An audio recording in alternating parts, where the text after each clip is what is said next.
কইবেন। আপনাদের কাছে জানতে চাই এটার নাম কি? আরো জোরে, আরো জোরে। আপনাদের আওয়াজে মনে হচ্ছে 6 মাসের বেড়াঙ্গা। এটার নাম কি? পরশুদিন মাহফিল করছি চাঁদপুর, কতদিন ছিল কুমিল্লা। ফজর পড়ে এখানে আসছি, 2 ঘন্টা হয় নাই। তো আমাদের অবস্থা কি? আর আপনাদের জবান যদি বন্ধ থাকে, আপনাদের জবান যদি খোলা থাকতো, আল্লাহর কসম কোরআন শপথ করে বলি, আল্লামা সাঈদী মামুনুল হকের মতো মানুষ জেলখানায় থাকতে পারতো না। ঠিক কিনা করে কর। মাইক লাগতো না। আজকে মাইকের যত বোল্ডিস আছে, যত মাইকের কি যেন কয়, না না ওই যে উপরে টানে যে কয়েল, একটাও থাকবো না। কি গন দরকার মাহফিল আর করতাম না, আজকে শেষ। সানাসুর বসে মাইক লইছে বলে। শোনেন বন্ধু, হাদিস শরীফ বলবো, কারণ মুখস্থ ওয়াজ দরকার নাই, এখানে অনেক আলেমরা আছে। সর্বপ্রথম আমার কথা হলো, কিয়ামতের কিছু আলামত আছে।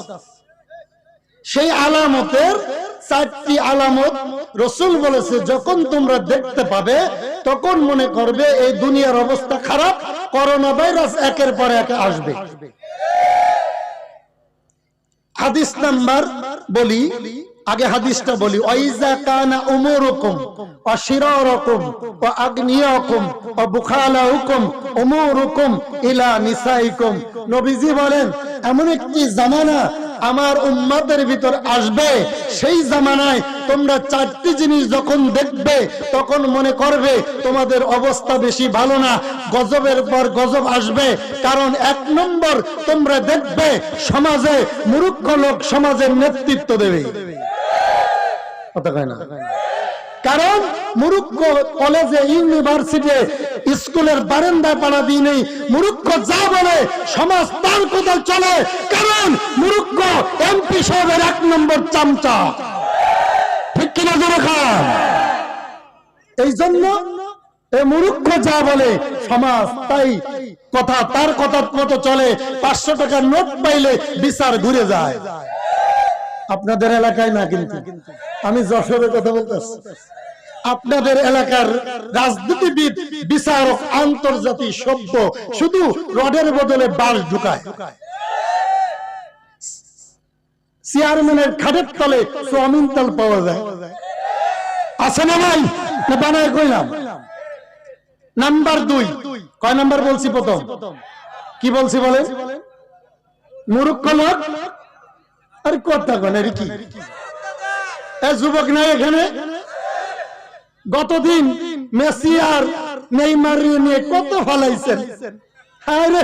আমার মনে হইল যে মেসি ওর বাপ লাগে।